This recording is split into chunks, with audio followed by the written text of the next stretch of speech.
Bab 181 Kartu Paskah, Anak Botak. Chen Chang'an melepaskannya. Benar saja, setelah Chen Chang'an melepaskannya, Alu King Kong Fu Mo langsung berubah menjadi seberkas cahaya, menuju Gunung Feixian. Chen Chang'an juga tidak peduli. Di bidang yang tak terkalahkan, dia bisa merasakan sudut manapun. Dulu Alu King Kong Fu Mo ini ingin menimbulkan bahaya. Dia bisa berhenti kapan saja. Sebaliknya, apa hubungannya senjata ini dengan bakso itu? Chen Chang'an tidak terburu-buru untuk kembali ke Gunung Abadi. Kali ini, dia membunuh banyak biksu. Dia mendapat 2,5 juta nilai lapangan. Selain itu, dia cukup beruntung bisa mengungkap peti harta karun berupa ikan asin. Dengan serius, ini mengejutkan Chen Chang'an. Bagaimanapun, ledakan peti harta karun ikan asin semacam ini adalah tentang keberuntungan. Sistem, buka peti harta karun ikan asin. Untuk Chen Chang'an, ia berharap bisa mendapatkan fisik yang kuat dari peti harta karun ikan asin lagi. Lagi pula, di ekor kecil di sana, dia belum memiliki fisik. Permintaan sistem, selamat kepada tuan rumah karena telah membuka peti harta karun ikan asin, memperoleh 200.000 poin domain dan kartu kebangkitan. Deskripsi kartu kebangkitan, ini tidak terbatas pada domain yang tak terkalahkan.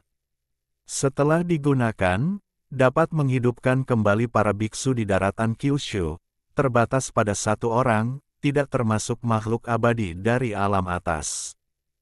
Fungsi kebangkitan. Chen Chang'an memainkan kartu emas di tangannya dan bergumam, sedikit tidak puas. Apa yang keluar dari peti harta karun ikan asin kali ini bukanlah hal yang baik. Bagaimanapun, domain tak terkalahkan Chen Chang'an versi 5.0, kemampuan yang diperolehnya adalah mengendalikan hidup dan mati. Selain itu, Chen Chang'an juga memiliki pengetahuan tentang fungsi ini. Kendali hidup dan mati ada di tangan. Dapat menghidupkan kembali orang mati. Efek kartu kebangkitan terasa mirip dengan sistem versi 5.0. Oleh karena itu, Chen Chang'an akan kecewa. Lagi pula, kartu ini tidak terlalu berguna baginya. Satu-satunya hal yang berguna adalah dapat digunakan di luar bidang yang tak terkalahkan.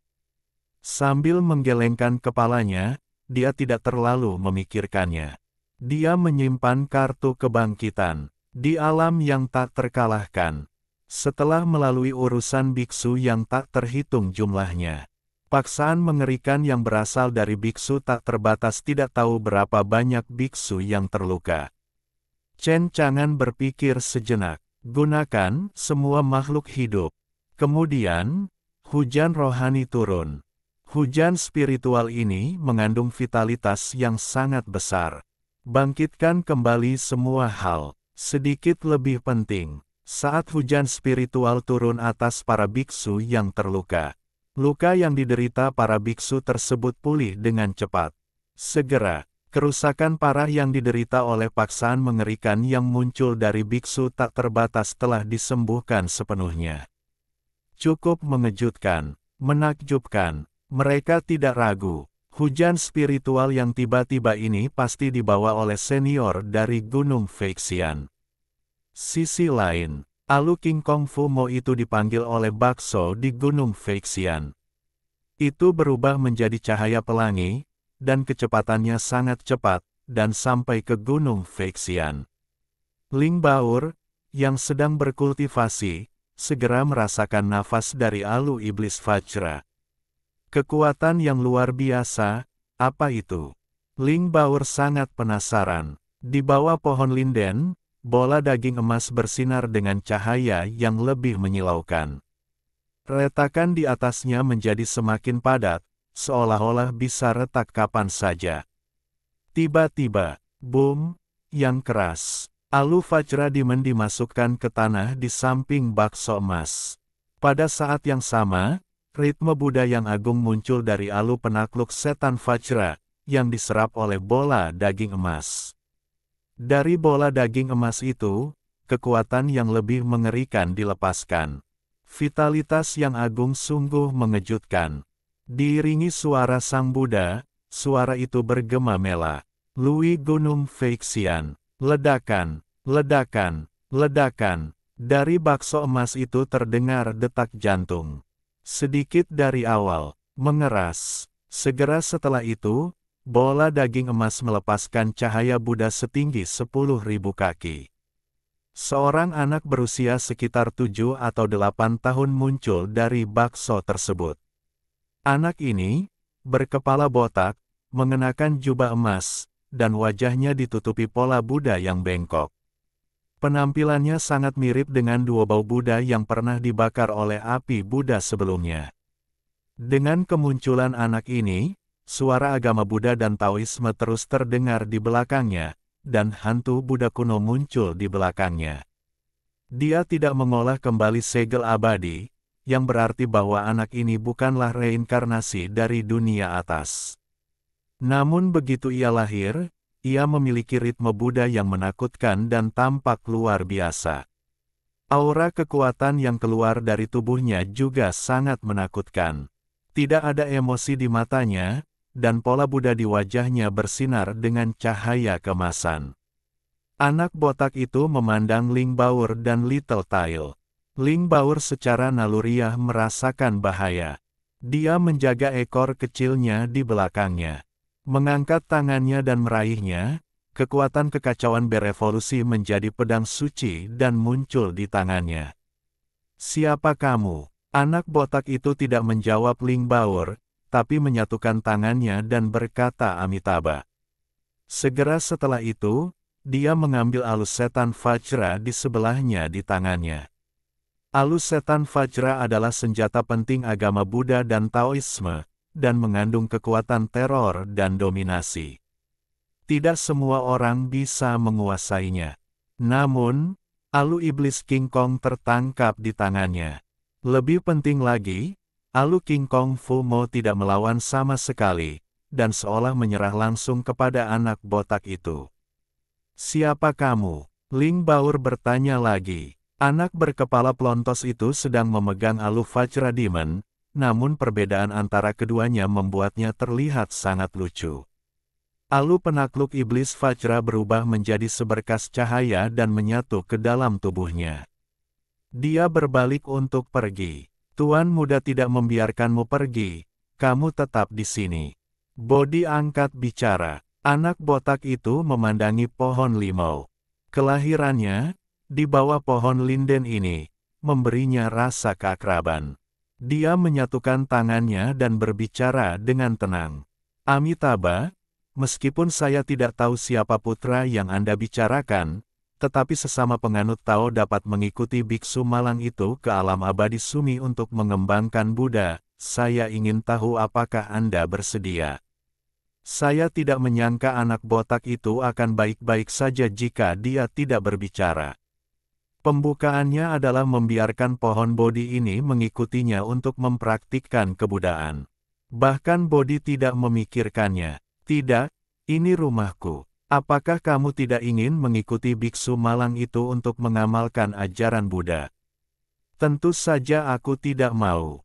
Lalu Bodhi berkata lagi, "Meskipun aku tidak tahu siapa kamu tidak boleh meninggalkan Gunung Feixian sampai kamu menerima jawaban putramu." "Tuan muda yang Anda sebutkan," biksu malang itu tahu, "lalu tunggu dia." Anak berkepala pelontos itu mengangguk, wajahnya ditutupi pola Buddha, dan dia tidak bisa melihat ekspresinya sama sekali. Dia berlutut di tanah, seperti seorang biksu tua yang sedang bermeditasi. Di tubuh kecil itu, sepertinya ada jurang maut. Gila melahap energi perih di sekitar. Di belakang Ling Baur, Little Tail penasaran dengan anak botak itu. Ling Baur memandangi anak botak itu. Meskipun dia duduk di sana dengan tenang, tapi hal itu memberi Ling Baur perasaan yang sangat berbahaya. Sebelum Chen Chang'an kembali, dia tidak berani bertindak gegabah. Bab 182, Niat Membunuh Anak Botak. Di bawah pohon Bodhi, anak botak itu duduk bersila di tanah, membaca kitab suci Buddha di mulutnya, menyerap sepenuhnya energi abadi antara langit dan bumi. Seolah-olah setiap sinar energi abadi diserap ke dalam tubuhnya dan diubah menjadi kekuatannya yang paling kuat. Ling Baur berada di samping, sangat waspada.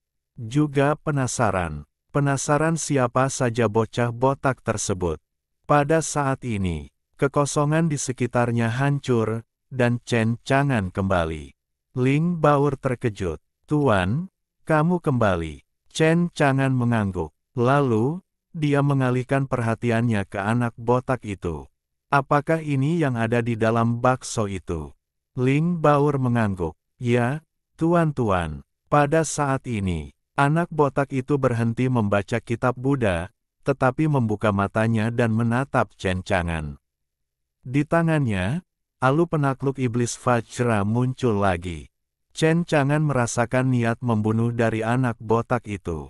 Sudut mulut Chen Chang'an terangkat. Meski aku tidak tahu siapa bocah botak di depanku itu.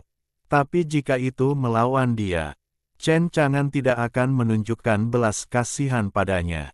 Kamu ingin membunuhku? Bocah botak itu mengangguk. Tapi dengan kekuatanmu, bisakah kamu membunuhku? Lagi pula, baru saja, Chen Chang'an membunuh biksu yang tak terhitung jumlahnya. Kemudian alu Vajra menjatuh ke tangan anak botak itu. Nampaknya anak botak ini masih ada hubungannya dengan biksu sederhana yang meninggal sebelumnya. Pada saat ini, anak berkepala pelontos itu memegang alus setan Vajra, dan tanpa basa-basi, dia membunuh Chen Chang'an. Meskipun ia memiliki senjata Buddha dan Tao, bahkan di tangan anak botak pun, ia dapat menampilkan sepenuhnya kehebatan senjata Buddha dan Tao ini. Namun di alam tak terkalahkan, dia ingin membunuh Chen Chang'an. Tidak diragukan lagi mustahil. Chen Chang'an ingin melenyapkan anak botak ini. Juga sebentar lagi, biarkan anak botak itu memiliki tanda peringatan di hatinya dan tiba-tiba mundur. Melepaskan cahaya Buddha yang tak ada habisnya ke seluruh tubuhnya. Melihat wajahnya lagi, wajahnya sangat pucat, dan ekspresinya sangat serius. Seolah secara naluriah menyadari sesuatu yang berbahaya. Siapa kamu? Bocah botak itu berbicara dengan suara rendah. Baru saja, dia merasakannya. Jika dia maju setengah langkah, dia akan menyerang Chen Chang'an. Dia harus mati. Masih tipe mati. Meskipun dia tidak percaya dengan kenyataan itu. Tapi barusan, perasaan itu memang seperti itu. Chen Chang'an memandang anak botak itu dengan ringan. Saya adalah penguasa Gunung Feixian. Tapi kamu, siapa kamu? Karena kamu ingin membunuhku, tapi melihatmu seperti ini, kamu belum siap untuk dibunuh. Wajah Ling Baur tidak tampan. Menatap dingin anak botak itu, niat pedang yang menakutkan dilepaskan dari tubuhnya, dan energi pedang yang kacau mengelilingi tubuhnya. Tubuh pedang kekacauan. Anak botak itu merasakan energi pedang yang kacau di tubuh Ling Baoer dan sangat terkejut. Bagaimana fisik yang begitu menakutkan bisa muncul di alam kecil yang lebih rendah? Wajah anak botak itu muram dan tidak menentu. Tiba-tiba, alu emas di tangannya mengayunkan cahaya Buddha. Cahaya Buddha itu tidak masuk ke dalam pikiran anak botak itu. Sebuah gambaran muncul di benak anak botak itu. Gambar ini persis dengan gambar Chen Chang'an yang melenyapkan biksu yang tak terukur. Wajah bocah botak itu penuh keterkejutan. Biksu tak terbatas awalnya adalah Yang Mulia Abadi Pelindung Dao, terutama setelah menggunakan alu iblis Vajra, dia sudah memiliki kekuatan alam rahasia abadi surgawi. Namun hal itu dengan mudahnya dilenyapkan oleh pemuda berjubah putih di depannya. Sayang sekali dia ingin membunuhnya. Tampaknya aneh dan tidak dapat diprediksi. Sangat marah. Mengapa Raja Kongfu Mochu hanya menceritakan apa yang terjadi sekarang? Untungnya, saya tidak terburu-buru sekarang. Kalau tidak, dia pasti akan mati. Setelah mengetahui kekuatan Chen Chang'an, bocah botak ini tidak akan berani menyentuh Chen Chang'an lagi. Senyuman muncul di wajahnya yang penuh dengan pola Buddha. Pada saat yang sama, singkirkan Alu Vajra Demon. Sambil menyatukan kedua tangannya, Amitabha, rekan Daois, apa yang terjadi barusan hanyalah kesalahpahaman. Tiba-tiba berubah muka. Baik Chen Chang'an maupun Ling Baur tidak memikirkan hal itu. Apakah ada kesalahpahaman? Chen Chang'an tersenyum ringan. Kamu hanya ingin membunuhku. Rekan Daois, itu memang salah paham, tetapi biksu malang itu terpesona oleh kebencian, dan biksu malang itu bersedia menebus kesalahannya kepada sesama penganut Tao. Rasa bersalah. Bocah botak itu mengangguk. Benar, nama biksu malang itu tidak memiliki nama. Dia adalah penguasa negeri dongeng Sumi 30.000 tahun yang lalu. Di dunia ini, dia bereinkarnasi dengan relik, tapi dia juga diwarnai dengan sedikit kebencian pada relik tersebut. Dan jejak kebencian itu bisa dihilangkan selama biksu malang itu membunuh sesama penganut Tao. Mendengar perkataan Wu Ming, Chen Chang'an terkejut. Tuan dari Sumi Xianyu. Jadi bisa dikatakan, dukungan tanpa nama di depannya bukanlah hal biasa. Jejak kebencian itu harus ditinggalkan oleh pemilik relik ini.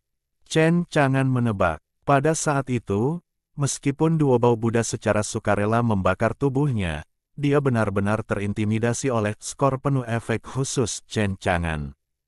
Agaknya, dia sangat membenci Chen Chang'an. Bahkan setelah dia meninggal, dia ingin membunuhnya.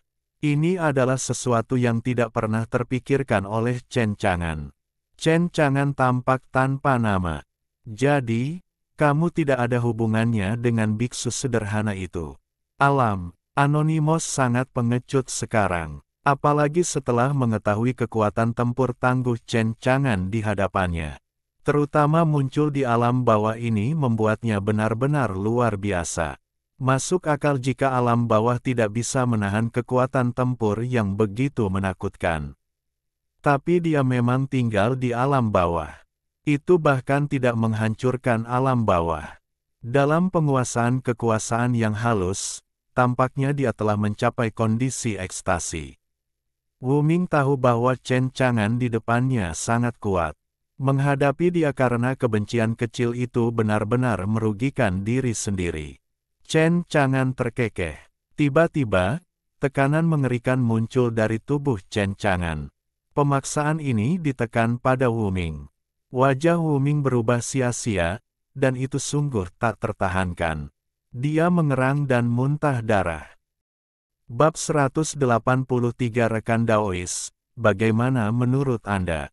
Dia merasa ngeri. Kekuatan yang sangat menakutkan. Katanya cepat. Rekan Daois, katakan sesuatu jika ada yang ingin Anda katakan. Tadi itu sebenarnya hanya kesalahpahaman. Chen Chang'an tersenyum ringan. Ketika Anda mengatakan kesalahpahaman, apakah itu salah paham?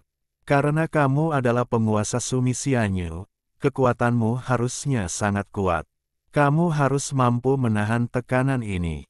Wu Ming sangat ketakutan, dan akhirnya pulih dari 6 jalan reinkarnasi. Apakah kamu akan mati lagi? Lebih penting, jika kali ini mati, dia mungkin benar-benar mati. Rekan Daois, saya tidak berbohong kepada Anda. Ini benar-benar kesalahpahaman. Ini membuat marah sesama Daois. Ini kesalahan biksu malang itu. Biksu malang itu pasti akan menebusnya. Sebagai penguasa alam abadi, biksu malang itu akan melakukan yang terbaik untuk memuaskanmu tidak peduli kondisi atau persyaratan apa yang diajukan rekan-rekan Daoismu.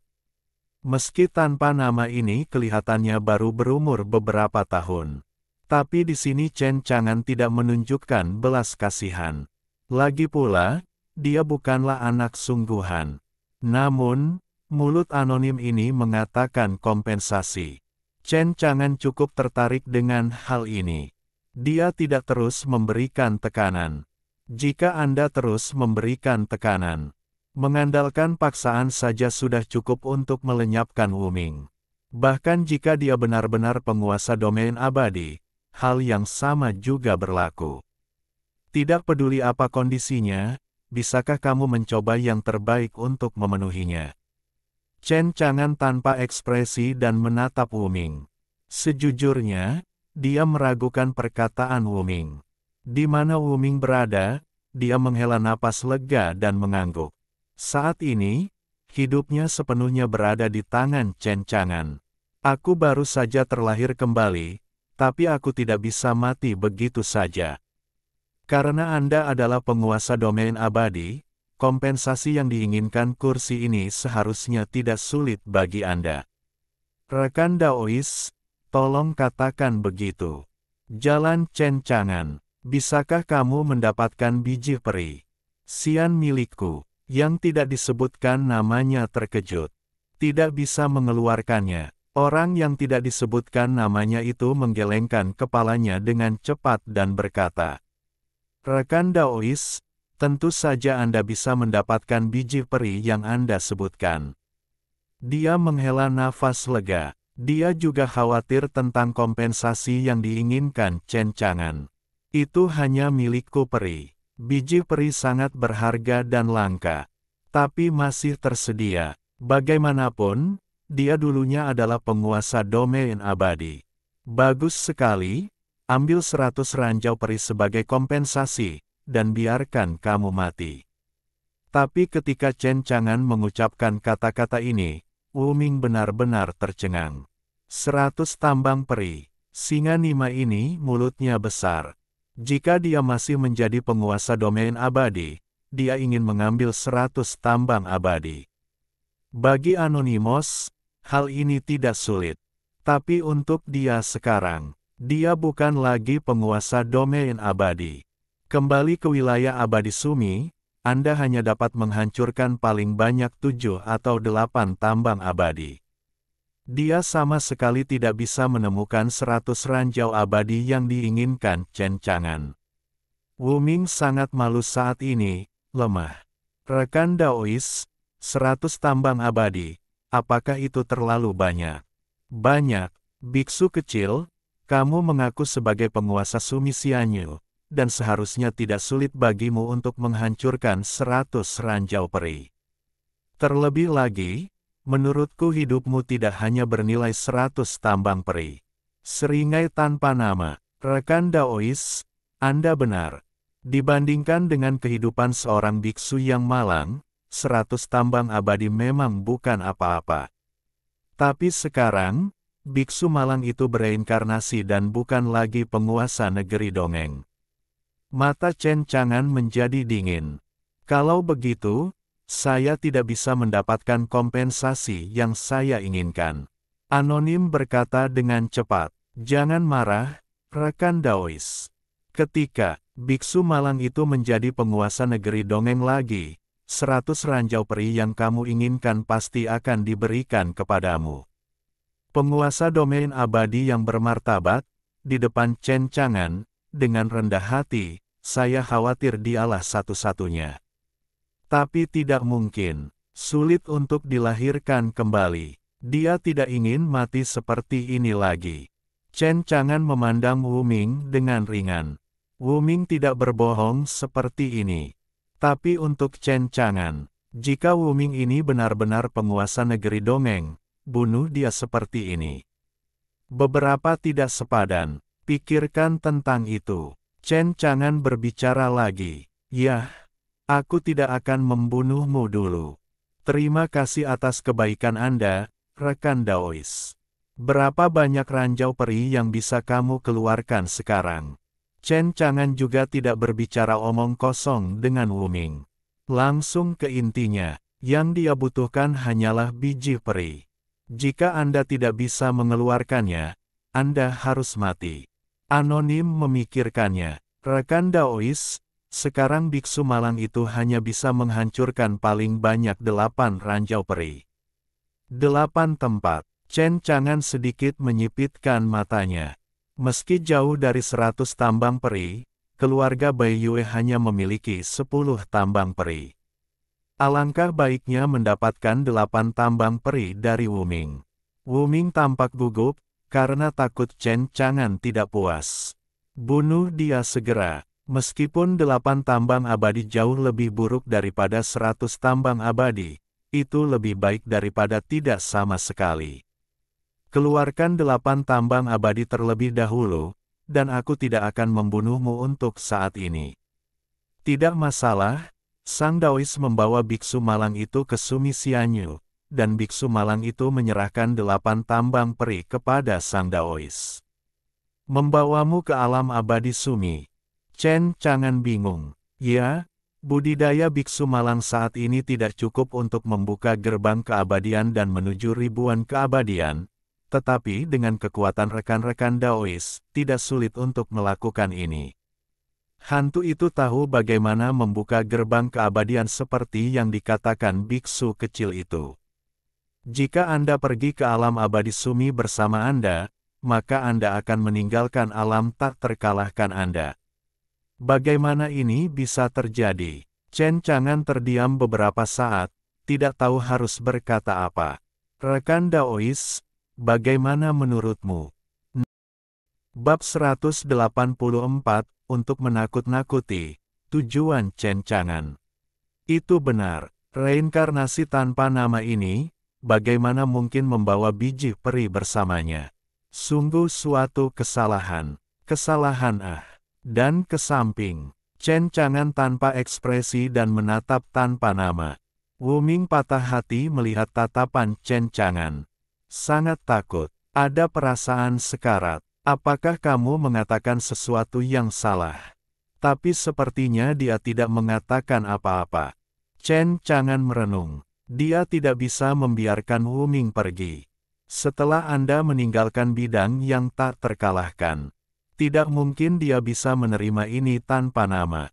Tapi selain itu, tampaknya tidak ada cara lain untuk menyelesaikan masalah yang ada. Kekuatan yang tak terkalahkan akan menekan Wu Ming lagi. Anonim bahkan lebih takut. Mungkinkah Chen Chang'an akan membunuhnya sekarang? Rekan Daois, jika kurang puas, kita bisa berdiskusi lagi. Kursi ini tidak tertarik untuk pergi bersamamu ke alam abadi Sumi. Kata Chen Chang'an langsung. Rekan Daois tidak pergi ke wilayah abadi Sumi, lalu bagaimana cara mendapatkan tambang abadi itu? Anonim itu memalukan. Bagaimanapun, tambang peri berada di alam atas, dan tidak dapat dipindahkan ke benua Kyushu ini. Chen Chang'an tidak mempertimbangkan masalah ini. Namun, sekarang bukan waktunya memikirkan hal itu. Dia berkata dengan ringan, "Biksu kecil, apakah kamu ingin mati, atau kamu ingin hidup?" Rekan Daois, tentu saja biksu malang itu ingin hidup. Wu Ming berkata dengan cepat. Chen Chang'an berkata lagi, "Karena kamu mengatakan bahwa kamu adalah penguasa Sumi Xianyu, bukti apa yang ada?"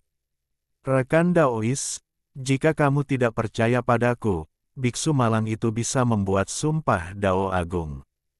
Chen Chang'an berkata dengan ringan, "Baiklah, kursi ini percaya padamu." Dia punya ide lain dalam pikirannya. "Biksu kecil, sekarang kamu tidak bisa mengeluarkan biji peri. Jika kamu ingin hidup, hanya ada satu cara, dan itu adalah dengan mengakui aku sebagai tuannya." Rekan Daois, kamu bertindak terlalu jauh. Wu Ming mendengarkan kata-kata Chen Chang'an. Segera tidak senang. Apa yang dia katakan? 30.000 tahun yang lalu, dia juga adalah penguasa wilayah abadi Sumi. Biarkan dia mengenali Chen Chang'an sebagai masternya, bagaimana ini mungkin? Hanya menghinanya. Dengan status biksu malang di alam abadi Sumi, bagaimana mungkin dia bisa mengenalimu sebagai masternya? Jangan pikirkan itu, rekan Daois. Oke, karena itu tidak mungkin, aku harus membunuhmu. Chen Chang'an juga tidak berbicara omong kosong dengan Wu Ming. Melepaskan kekuatan kehancuran yang menakutkan dan tak terbatas. Rasa kematian menyelimuti tubuh Wu Ming. membuat wajah tanpa nama berubah drastis. Chen Chang'an ini terlalu tegas. Biksu malang itu hanya ingin mempermainkanmu. Anda akan membunuh. Tidak terlalu. Keluarlah untuk bergaul, dan jadilah kaya. Anonim juga tahu, jika Chen Chang'an ingin membunuhnya, dia pasti akan mati di tangannya. Karena itu, beraninya dia berani bicara omong kosong. Rekan Daois, sesama Daois, ini lelucon, jangan dianggap serius. Terdengar suara, embusan. Wuming berlutut di tanah tanpa tulang apapun. Biksu malang itu tidak memiliki nama, lihat gurunya, saya berharap Tuan Hong Fu Kitian, dan kemakmuran peri. Ling Baur, ekor kecil, Chen Chang'an, orang ini tidak punya nyali. Chen Chang'an terdiam, apakah ini benar-benar penguasa domain abadi? Chen Chang'an mengungkapkan kecurigaan yang mendalam. Anonim juga merasa malu. Wajahnya memerah. Dia juga tidak mau. Tapi tidak mungkin aku bisa melakukannya sendiri. Jika Anda tidak meminta belas kasihan. Dia takut dia akan segera mati di tangan Chen Chang'an. Tidak mudah untuk bereinkarnasi dan dibangkitkan. Dia tidak ingin mati lagi. Sedikit lebih penting, jika kamu mati kali ini, dia tidak yakin bahwa dia akan memiliki kesempatan lagi untuk dibangkitkan. Karena orang tak bernama ini telah mengenalinya sebagai master. Tentu saja, Chen Chang'an tidak akan membunuhnya secara langsung. Di sini, di Chen Chang'an, juga tidak ada cara untuk mengendalikan tanpa nama ini. Tapi semua ini untuk Chen Chang'an. Tapi itu tidak masuk hitungan sama sekali. Menakutkan, dia yang terbaik dalam hal itu. Lepaskan jiwa, Chen Chang'an berkata pada Wuming. Wuming tampak linglung, tidak tahu apa yang akan dilakukan Chen Chang'an. Tentu saja, semuanya dilakukan seperti yang dikatakan Chen Chang'an.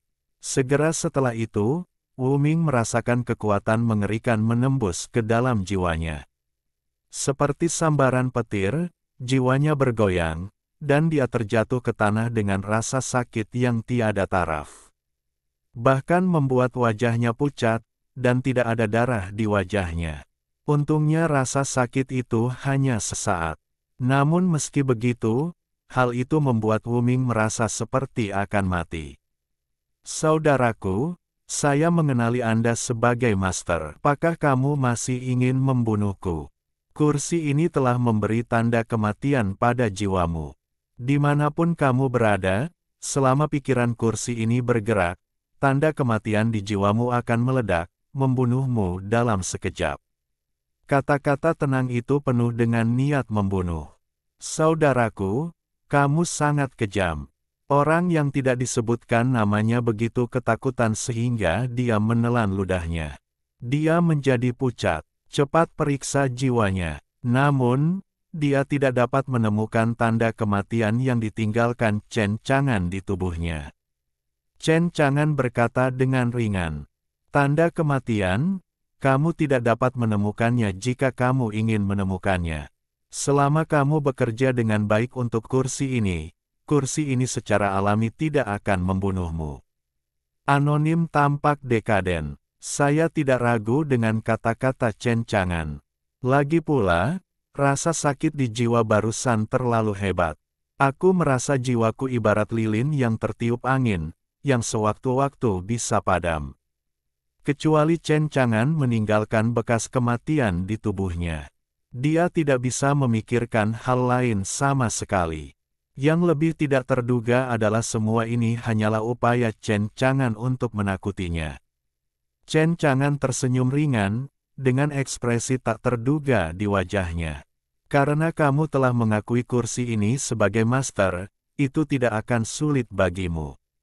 Setelah berbicara, dia menghilangkan paksaan yang menekan Wuming. Wuming akhirnya menghela nafas lega, tubuhnya benar-benar rileks.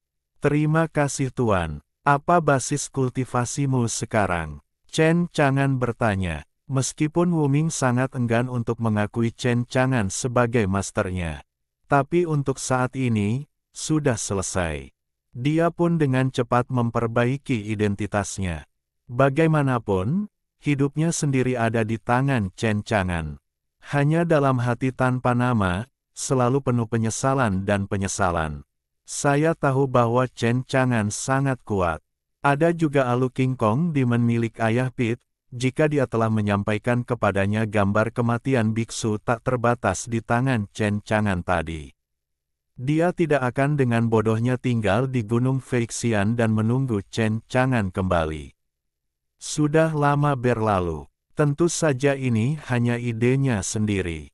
Di bidang Chen Chang'an yang tak terkalahkan. Dia ingin melarikan diri. Itu sungguh mustahil. Kembali ke guru, biksu malang baru saja terlahir kembali, tetapi selama periode waktu ini, dia telah menyerap banyak energi abadi di sini, dan beberapa senjata Buddha dan Tao memiliki basis budidaya pemurnian tingkat pertama, dunia virtual. Jika Anda menggunakan Alu Iblis Vajra, Anda akan dapat memainkan kekuatan tempur yang abadi. Tampaknya kekuatan tempur Alu King Kong Fu Mo telah meningkat pesat. Ya, Alu Setan Vajra ini adalah harta karun jalan Buddha, dan mengandung ritme Buddhis yang menakutkan. Semakin tinggi tingkat kultivasi penggunanya, semakin kuat kekuatan Mazmur Setan Vajra ini. Kata Chen Chang'an lagi, bagus sekali, lalu kapan kamu bisa kembali ke Sumi Xianyu? Chen Chang'an punya ide di benaknya. Biarkan Wu Ming mengenalinya sebagai master. Dengan cara ini, meski Chen Chang'an belum pergi ke Xianyu, namun dengan Wu Ming, ia juga bisa mengembangkan gelombang terlebih dahulu. Bagaimana mengatakannya, 30.000 tahun yang lalu tanpa nama ini juga merupakan penguasa negeri dongeng. Setelah kembali ke Sumi Xianyu, dia pasti bisa menunjukkan kekuatannya. Di samping itu, ini untuk menangani masalah peri tambang dengan baik. Cobalah untuk membiarkan dia membawa kembali lebih banyak batu abadi dari Sumi Xianyu. Inilah tujuan Chen Chang'an untuk membuatnya tetap hidup. Bab 185, Setuju, Aku Sayang. Bab 185, Berdagang, Aku akan baik-baik saja. Menghadapi Chen Chang'an dan menanyakan kapan harus kembali ke domain abadi. Bagi Wu Ming, wajar untuk kembali ke Sumi Immortal Domain sesegera mungkin. Bagaimanapun, budidaya alam bawah jauh dari sebanding dengan budidaya alam abadi. Kembali ke alam atas, mengandalkan sumber daya budidaya yang tertinggal. Dia dapat dengan cepat kembali ke kekuatan puncaknya. Tapi sekarang, dengan budidayanya, mustahil untuk membuka gerbang peri. Tuan membuka Xianmen, dan kamu dapat kembali ke Sumi Xianyu kapan saja. Kata anonim. Chen Chang'an terdiam lagi. Setan surgawi dan klan rubah kuno. Mei Niang kembali dari domain abadi Xuanwu. Jalan Bulan Putih. Mei Niang, mengenai transaksi antara keluarga Huang Fu dan senior, apa rencana keluarga? Mei Niang tersenyum. Putri ketujuh, keluarga Huang Fu telah setuju. Pedang kayu yang diberikan senior terakhir kali adalah sajak Tao bermutu tinggi, dan pesona Tao yang dikandungnya sangat agung. Bahkan membantu keluarga hanya dalam beberapa hari. Sebuah yang mulia abadi yang berlatih kendo menerobos dunia. Bai Yue terkejut. Dengan cara ini, semua yang dikatakan senior itu benar.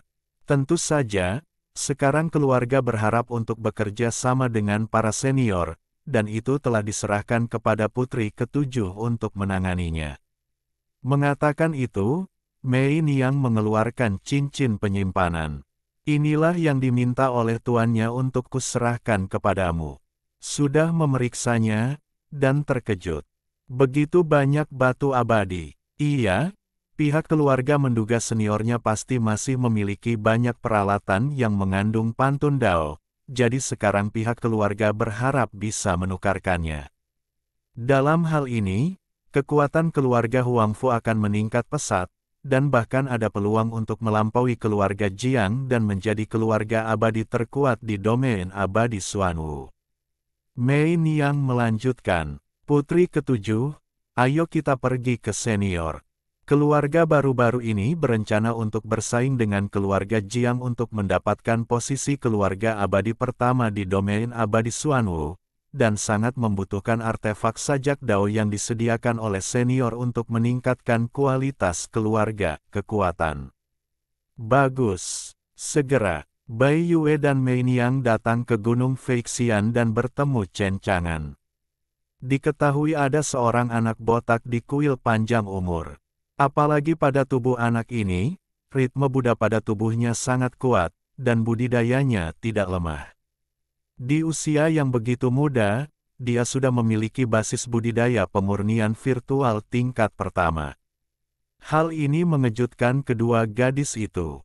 Mungkinkah anak botak ini adalah arogansi negeri dongeng? Ini terlalu kuat. Wu Ming melirik kedua wanita itu dan mengenali identitas mereka, Tian Jiao dari Xianyu dan pelindung Tao. Apa yang mereka lakukan di sini? Tiba-tiba, mata Wu Ming berbinar. Karena Chen Chang'an tidak membantunya membuka gerbang peri, dia pergi ke Sumi Xianyu. Tapi Anda bisa mengandalkan Dao Protektor Immortal Venerate. Ikuti dia ke alam abadi, tidak apa-apa. Saya hanya tidak tahu bagaimana hubungan antara Yang Mulia Abadi Pelindung Dao dan Chen Chang'an. Kamu di sini untuk apa? Chen Chang'an bertemu Bai Yue dan Mei Niang di paviliun Xianqi. Melihat Mei Niang akhirnya kembali, Chen Chang'an tidak sabar untuk mengetahui situasi di pihak keluarga Huangfu. Saya tidak tahu apakah keluarga Huangfu akan menyetujui transaksi tersebut, katanya. Senior, saya mengetahui rencana keluarga dari Mei Niang Ali. Hargai rincian lebih lanjut, tapi jangan menolak. Sulit mendapatkan kesempatan mendapatkan banyak batu abadi untuk memperluas bidang tak terkalahkan, jika gagal. Anda hanya dapat mengandalkan Wu Ming untuk kembali ke Sumi Xianyu untuk membawa kembali batu abadi. Dengan cara yang sama, hanya mengandalkan biksu untuk mengembangkan terobosan dan membunuh makhluk abadi yang kuat untuk mendapat nilai domain dan memperluas domain yang tak terkalahkan. Efisiensi seperti itu tentu saja tidak secepat pertukaran nilai domain secara langsung melalui batu abadi. Namun, meski Chen Chang'an sedikit khawatir, namun di permukaan, dia setenang air, tidak ada ombak di sumur kuno, dan dia sepertinya tidak peduli dengan transaksi ini. Oleh karena itu, Bai Yue dan Mei Niang sedikit khawatir. Satu lagi poin penting, Mei Niang membawa banyak batu abadi dari keluarganya. Saya tidak tahu apakah Chen Chang'an memiliki cukup artefak Dao Yun untuk diperdagangkan. Jika tidak ada yang lain, itu masalah. Namun, mereka tetap percaya pada Chen Chang'an. Bagaimanapun, Chen Chang'an tidak terduga. Saya yakin tidak sulit baginya untuk membuat beberapa peralatan Dao Yun. Bai Yue berbicara dengan hormat. Senior, keluarga telah setuju untuk berdagang dengan senior, dan setiap tahun, 80% batu abadi diambil dari biji peri untuk ditukar dengan peralatan sajak Dao dengan senior. 80%. Chen Chang'an menyipitkan matanya. Satu tambang abadi menghasilkan 100 batu abadi setahun, dan 10 tambang abadi menghasilkan sekitar 800 batu abadi. Ini bukanlah jumlah yang sedikit. Berapa tingkatan dari 80% batu abadi? Senior, produksi tahunan batu abadi adalah 1000. Di antara mereka, proporsi batu abadi berkualitas tinggi sangat kecil. Paling banyak, hanya ada hampir 30 batu abadi setahun. Batu abadi bermutu tinggi dan menengah batu tidak akan melebihi 200. Sisanya hampir merupakan batu abadi tingkat rendah. Tapi jangan khawatir, senior, di antara 80% batu abadi, keluarga akan memberikan batu abadi berkualitas lebih tinggi kepada para senior. Punya hati. Chen Chang'an menghela nafas dalam hati, tetapi dia tidak menyangka bahwa hasil dari batu abadi terbaik akan lebih rendah dari yang dia bayangkan. Tentu saja, keluarga Huangfu mengeluarkan 80% batu abadi. Sudah sangat kaya. Chen Chang'an sangat puas. Ini benar-benar kabar baik. Tentu saja, Chen Chang'an tidak terlalu senang. Dia masih tenang dan tanpa ekspresi, hanya dan berkata, "Jadi, setiap tahun Anda mengambil 80% batu abadi dari tambang abadi, dan berapa banyak artefak sajak Dao yang ingin Anda tukarkan? Melalui Secret Rite Fusion, Anda dapat menambahkan ritme Dao ke item. Setelah makhluk abadi memahami sajak Dao, ranah kultivasi mereka dapat ditingkatkan dengan cepat." Inilah yang diketahui Chen Chang'an. Bagaimanapun, hal itu sudah disaksikan di Mei Niang. Itu dapat meningkatkan alam budidaya keabadian. Hal ini tentu saja sangat berharga. Tidak tahu betapa berharganya itu di negeri dongeng. Tapi dia akan segera mengetahuinya. Bai Yue ragu-ragu sejenak. Pertama, keluarkan pedang kayu yang terbuat dari cabang bodi terakhir kali. Pada pedang kayu itu, pantun Dao yang terkandung di dalamnya masih sangat megah. Jelas sekali, tidak sulit untuk membantu Yang Mulia Abadi Dao Pedang dalam keluarga untuk meningkatkan satu atau dua alam. Senior, seperti artefak Tao semacam ini, bisakah kamu menyediakannya setiap 3 tahun? Setelah ragu-ragu beberapa saat, Bai Yue terus berbicara. Bisakah kamu memberikannya? Chen Chang'an terkejut, sedikit ragu. Bai Yue, kamu bilang 1 potong setiap 3 tahun. Wajah Bai Yue sedikit merah, dan dia berkata dengan cepat. Jika para senior tidak dapat menyediakan artefak Tao dalam 3 tahun, 5 tahun sudah cukup. Bai Yue dan Mei Niang sangat menyadari betapa berharganya peralatan Dao Yun, yang sulit ditemukan di negeri dongeng. Seringkali sebuah artefak Tao, jika ritme Tao yang terkandung di dalamnya sangat menakjubkan, maka akan dijual dengan harga tinggi di pelelangan para dewa besar. Dan 80% batu spiritual yang diproduksi oleh tambang peri setiap 5 tahun ditukar dengan perkakas Dao Yun bermutu tinggi. Harganya sudah wajar, apalagi di sini, di Bai Yue, tidak ada niat sama sekali untuk memanfaatkan Chen Chang'an. Bagaimanapun, kultivasi Chen Chang'an tidak hanya kuat, tetapi yang lebih penting, dia juga adalah orang suci keabadian. Seperti kata pepatah, Jepang akan panjang. Dia tidak bisa menyinggung perasaan Chen Chang'an. Akhirnya, senyuman muncul di wajah tanpa ekspresi Chen Chang'an. Lihat, perkakas pantun ini lebih berharga dari yang dia bayangkan. Untuk mengetahui bahwa dia dapat membuat perkakas Dao Yun kapan saja, dia hanya perlu mengintegrasikan Dao Yun ke dalam beberapa perkakas melalui badan peleburan sajak suci, dan tidak perlu membuang waktu. Chen Chang'an sepertinya telah menemukan cara luar biasa untuk menjadi kaya. Dia punya beberapa ide di benaknya. Peralatan Dao Yun tidak penting baginya, tetapi berbeda dengan yang abadi. Sekarang ada peluang untuk mendapatkan batu abadi dalam jumlah besar. Jadi, Chen Chang'an angkat bicara.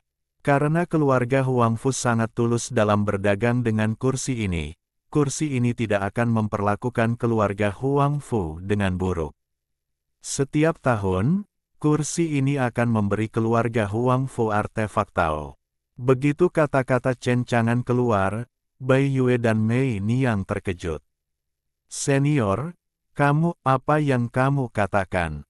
Saya tidak salah dengar. 1 artefak Tao setahun. Peralatan Dao Yun sangat berharga dan langka. Saya tidak menyangka Chen Chang'an akan menghasilkannya setiap tahun. Dia benar-benar punya banyak uang. Chen Chang'an mengangguk. Ya, 1 kali per tahun. Setelah berbicara, Chen Chang'an mengangkat tangannya dan melambai. Sebuah batu besar terbang dari jauh. Tak jauh dari situ, Wu Ming tampak bingung, bertanya-tanya apa yang akan dilakukan Chen Chang'an. Di bawah tatapannya, batu besar itu mulai runtuh, dan kemudian menjadi pisau batu. Ketika batu besar itu runtuh menjadi pisau batu, sebuah sajak agung segera dilepaskan. Wu Ming itu merasakannya, dan pupil matanya tiba-tiba menyusut. Aku akan menjatuhkan sayang, perkakas Daoyun, bagaimana ini mungkin?